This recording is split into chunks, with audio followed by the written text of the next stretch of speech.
I'm Marcus, Commercial Director here at Dcubed, and today I would like to introduce to you our Nano Release Nut. The Nano Release Nut is a shape memory alloy-based release mechanism that is small but mighty. It's made out of 7075 aluminum with hard anodization, and it is fully redundant.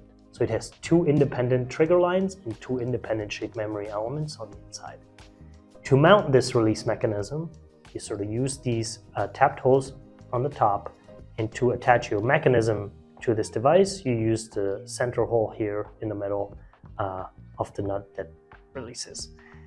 While the body and most of the mechanism is made out of aluminum, the actual nut that releases is made out of titanium. One of the main advantages of shape memory actuators is that they are highly resettable and reusable. Let me show you how that works. So to trigger them, all you need is 2 amps of power on either of the trigger lines, and once you hit the button. Now to reset, all you do is insert the nut back into the mechanism and click. And just like that, you're back in flight configuration.